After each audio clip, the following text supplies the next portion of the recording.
नमस्कार मेरे प्यारे साथियों, बहुत सारे स्टूडेंट्स का कमेंट आ रहा है और बहुत सारे विद्यार्थी यहाँ पर मुझसे एक प्रश्न पूछ रहे हैं कि सर क्या एमपीपीएससी प्रीलिम्स का जो एग्ज़ाम है, अगर हम प्रीलिम्स की बात करें तो यह 19 जून को होगा या नहीं, है ना। सभी का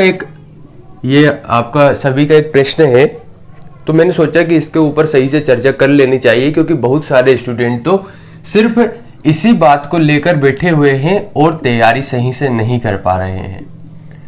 तो पूरा वीडियो देखिएगा, अगर आप देखने आए हैं तो तभी आपको पूरी बातें तर्कसंगत लगेगी, प्रामाणिक लगेगी।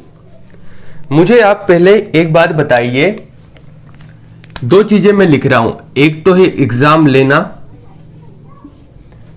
एक है परिश्रम करना यानी कि तैयारी करना, है ना, एक है यहां पर रिजल्ट। मुझे एक बात बताइए, इन तीनों चीजों में से आपके हाथ में क्या है? क्या एग्जाम लेना आपके हाथ में है? नहीं है ना, तो इस ऑप्शन को हम हटा देते हैं। क्या रिजल्ट आपके हाथ में है कि रिजल्ट आपका पॉजिटिव आएगा या नेगेटिव आएगा? नहीं है। हाँ, काफी हद तक यह इस बात पर जरूर निर्भर करता है कि आपका परिश्रम कितना है।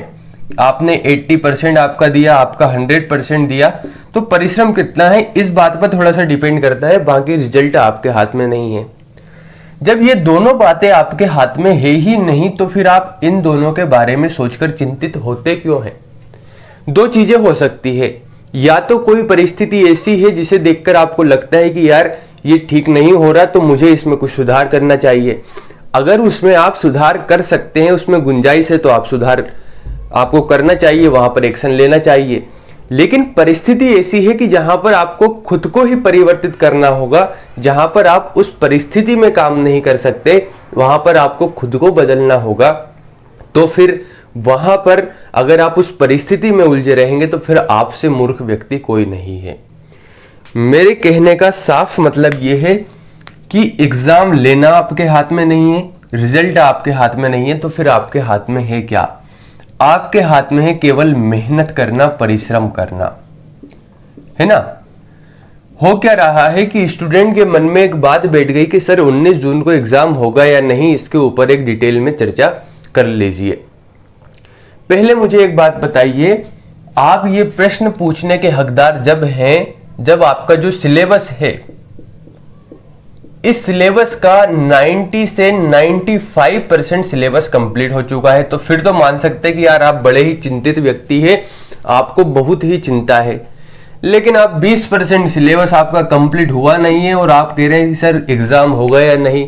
मतलब आप खुद पर काम करना पसंद नहीं करते और आप सोच रहे हैं कि 19 जून को एग्जाम होगा या नहीं, सर इसके बारे में बात कर दे। अगर आपका ये सिलेबस कंप्लीट हो गया तो फिर मैं बात करने को तैयार हूं और पूरे तर्कसंगत बात कर सकता हूं।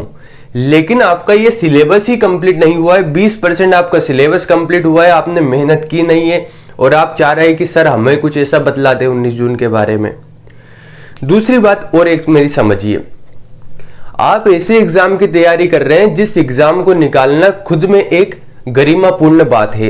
राज्य के सबसे प्रतिष्ठित एग्जाम की आप तैयारी कर रहे हैं, इसे सबसे कठिन एग्जाम भी हम कह सकते हैं। आपका सपना है डीसी, डीएसपी, डिप्टी कलेक्टर बनना, डीएसपी बनना, नायब तहसीलदार बनना, ऐसे जो बहुत सारे पद है वहां पर जाकर बैठना और वहां पर जाकर कार्य करना। सोचकर देखिए, कल को आप एक अधिकारी बनेंगे, क्या एक अधिकारी के यही गुण होते हैं कि किसी ने कोई बात कह दी तो उसने वहां पर उस पर तर्क वितर्क किया नहीं और सीधे उस बात को मान लिया कि हाँ यार ये बात तो ऐसी है, और उस बात को मानकर उसके आधार पर एक्शन ले लिया, उसके आधार पर काम कर लिया? क्या एक अधिकारी के ये गुण होने चाहिए? जबकि एक अधिकारी वह है जो पूर्ण तर्क संगत बात करता है। आपने कभी भी किसी अधिकारी को देखा होगा कि वह ऐसे बात नहीं करता हवा हवाई की। उसकी बातों में एक कह सकते हैं एक वजन होता है, उसकी बातों में एक तर्कपूर्ण बात होती है, प्रमाणित बात होती है। क्यों आप कभी भी किसी अधिकारी की बातों को सुनते सुनते वहां पर खड़े हो जाते हैं? सिर्फ उसकी बातों को सुनना अच्छा लगता है, सिर्फ कारण यही है कि वह बात करता है तर्कसंगत। आप पता है आपकी क्या मनोदशा है? आप ये चाहते हैं कि सर एमपीपीएससी के लिए मान लीजिए उदाहरण के लिए एमपीपीएससी निकालने के लिए आपको पढ़ना पड़ेगा 10 घंटे। ये रियलिटी है ना। आप क्या चाह रहे हैं, आपकी मनोदशा में बतलाता हूं। आप चाह रहे हैं कि सर 4 घंटे हम पढ़ना चाह रहे हैं और कोई हमें ऐसा व्यक्ति मिल जाए जो कहते कि हाँ 4 घंटे आप पढ़ लो और आपका पीएचडी निकल जाएगा। मैं प्रारंभ से कहता आया हूं कि जो रियलिटी से कटकर चलेगा वह सक्सेस हो ही नहीं सकता। समझ रहे हो आप। 2 और 2 अगर इनको जोड़ दिया जाता है 2 + 2 तो ये 4 ही होंगे। और आपकी मनोदशा यह है कि सर 2 + 2 जोड़ना भी चाहिए और जो आंसर है वह आंसर हमारे अनुरूप आना चाहिए। अगर हम चाहें तो इसे 3 कर दें, हम चाहें तो 4 कर दें। तो आप अपने ही विचारों में उलझे रहिए, कोई किसी को फर्क नहीं पड़ेगा। लेकिन रियलिटी यही है कि 2 + 2 अगर हम ऐड करते हैं, जोड़ते हैं तो ये 4 ही होगा। तो मेरे भाइयों, आप एक बड़े एग्जाम की तैयारी करने जा रहे हैं। अगर मैं 19 जून की बात करूं तो एग्जाम आपका 19 जून को ही होगा। और कभी भी अगर ऐसी बातें आप तक पहुंचती है कि यार एग्जाम 19 जून को होगा या नहीं, ऐसे बहुत सारी बातें आती है, तो आप एक थोड़ा सा जिम्मेदारी वाले एग्जाम की तैयारी कर रहे हैं जहां पर आप गैर जिम्मेदार नहीं हो सकते। आपको एक अधिकारी की तरह अभी से सोचना प्रारंभ करना चाहिए। 19 जून को आपका एग्जाम होगा और अगर कोई ऐसी भ्रामक जानकारी आपके पास आती है कि यार एग्जाम नहीं हो रहा है, तो आपके पास जो ऑथेंटिक डाटा मिलेगा वह कहां पर मिलेगा, उसके लिए आपको आयोग की साइट पर जाना होगा, है ना।